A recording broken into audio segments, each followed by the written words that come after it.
bon lundi. La toute première distillerie de la région Chaleur ouvrira ses portes dans les prochaines semaines. Distillerie Nouveau-Brunswick est située au cœur du centre-ville de Bathurst. Et Alex, vous avez rencontré les propriétaires. Oui, exactement. Je me trouve présentement devant le bâtiment, justement. Les deux propriétaires sont actuellement en mode préparation. Ils se trouvent en plein cœur du centre-ville de Bathurst, un endroit qui pourrait favoriser une attraction touristique selon les deux propriétaires. Ils souhaitent attirer tout type de clientèle, que ce soit des locaux ou des touristes.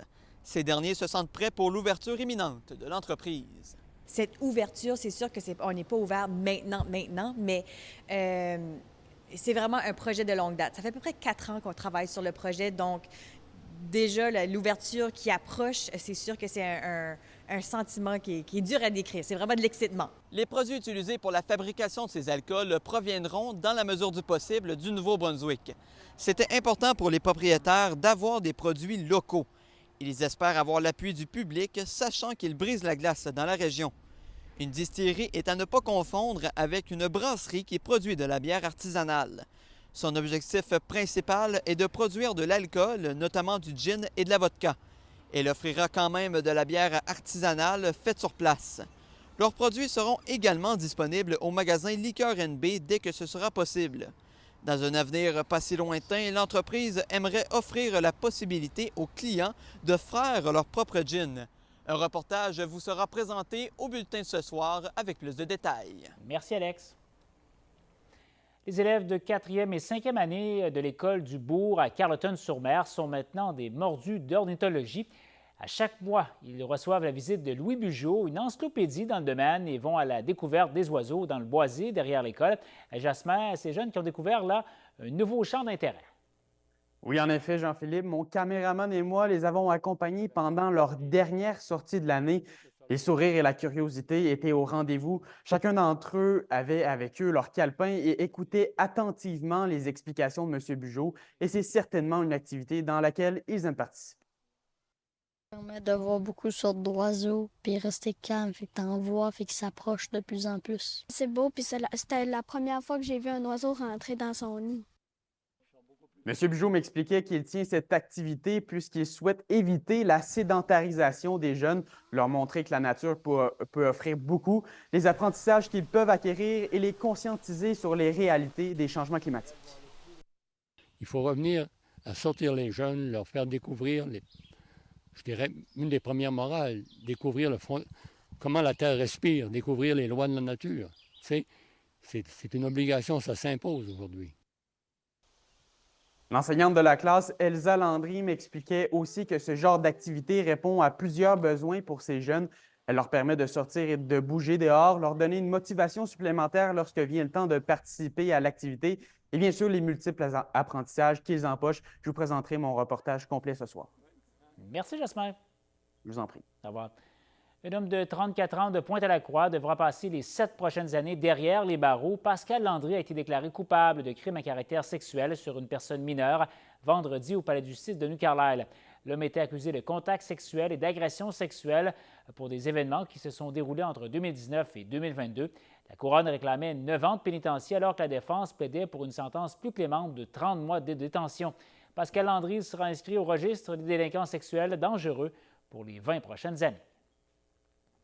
Les policiers de la Sûreté du Québec ont procédé à l'arrestation de Brian O'Connor de Chandler à la suite d'une perquisition. L'homme de 45 ans a comparu vendredi dernier devant un juge et fait face à des accusations de possession de stupéfiants, de cannabis illicite ainsi que bris de probation. Par le fait même, les agents de la paix ont perquisitionné plusieurs centaines de grammes de cannabis, de hashish et de cocaïne. Ils ont aussi retrouvé 900 comprimés de médicaments sous ordonnance sans prescription, 450 cigarettes de contrebande ainsi que 4 armes à air comprimé.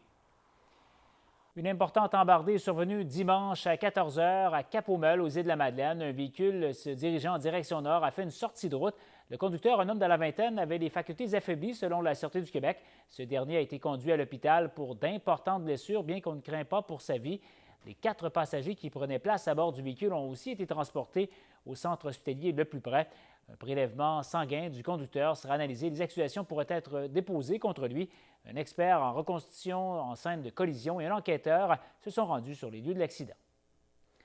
Le Parc national Forillon a ouvert ses portes le 31 mai dernier pour la toute nouvelle saison touristique. Plusieurs événements sont au programme afin de découvrir la culture de la région, mais surtout la faune et la flore. Maïsem Sarawi. Le Parc national Forillon est de nouveau ouvert depuis le 31 mai dernier. Les activités proposées lors de la saison estivale ont donc repris leur cours petit à petit. Dans un parc national, chaque visite, en fait, est un appel à la nouveauté. Donc, selon le moment de la saison, le moment de la journée, la météo, l'activité qu'on vient pratiquer. Donc, c'est toujours une expérience là, renouvelée. Fantastique là, à Forillon. Au niveau des réservations de camping, le parc compte environ 7000 réservations actives pour un total de près de 17 500 nuitées, ce qui est comparable aux données de l'année dernière. Pour ce qui est du camping régulier, donc nos campings en tente ou pour d'autres équipements motorisés, on a encore de la place, même en haute saison. Par contre, j'encourage les gens à réserver quand même assez rapidement, car les réservations vont bon train, là. Lors de la saison estivale, le parc poursuit tout de même ses études pour connaître l'état de santé de sa faune et de sa flore. Ces évaluations-là vont nous servir beaucoup par la suite dans la gestion du parc. Est-ce qu'on doit faire des projets de restauration? Est-ce qu'on a des interventions à faire à certains endroits? Le programme de surveillance écologique permet notamment d'évaluer l'impact des changements climatiques. C'est vraiment important de faire ces suivis-là pour avoir une idée de comment notre environnement immédiat au parc est affecté là, par ce qui se passe au niveau mondial. Entre autres, le parc accueillera un rassemblement traditionnel de la nation Mi'kmaq au mois de juillet, un spectacle organisé par le Festival de musique du bout du monde au mois d'août et pour une deuxième édition en septembre, l'Ultra Trail, une course sur sentier. Maïsem Sarawi, CHAU TVA, au Parc national Forillon. La chronique culturelle vous est présentée par Miche Café à Chandler, qui sert la culture de chez nous.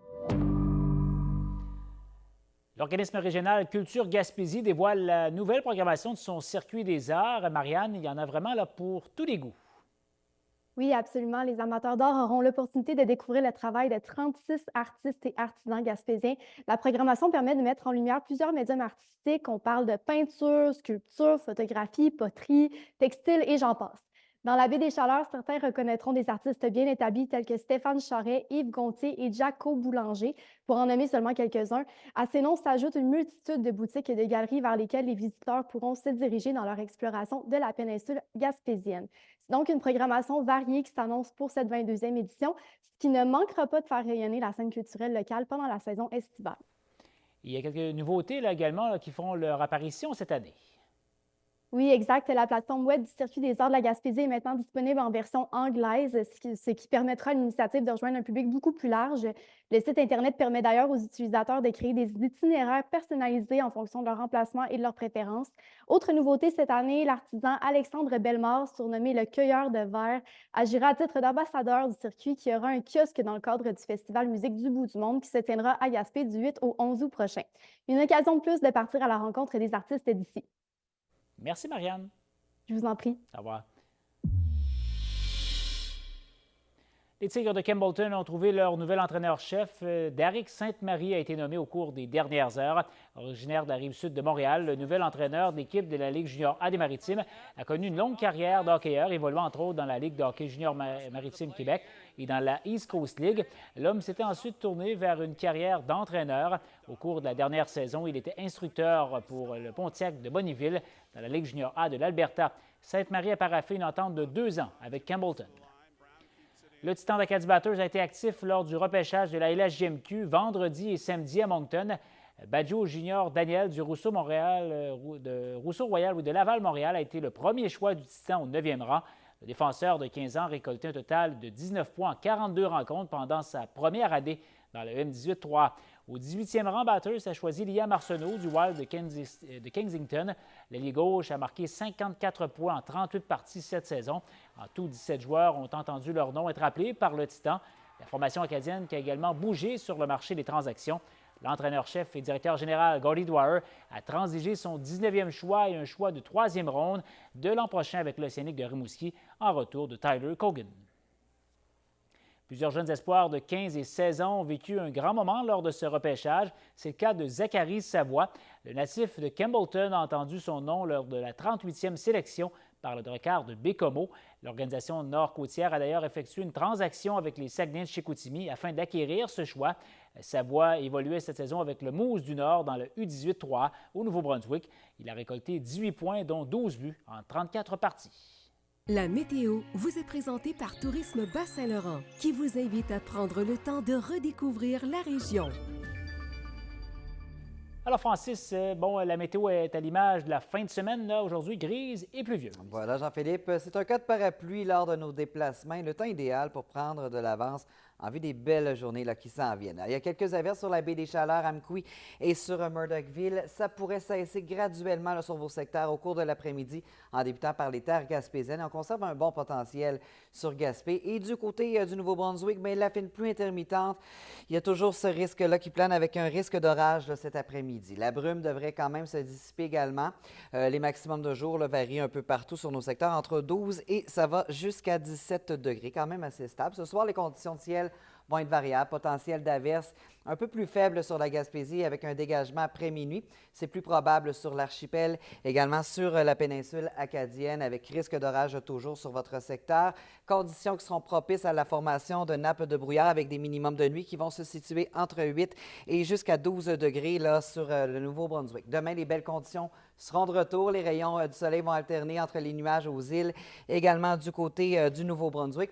Alors que ça va être beaucoup plus lumineux là, sur la Gaspésie, comme vous le voyez au tableau. C'est le retour de la chaleur. Enfin aussi, ça se prend bien avec des 16 et ça va là, jusqu'à 24 degrés. Et même que l'humidité va être de retour légèrement là, du côté là, de Caraquette et Nouveau-Brunswick.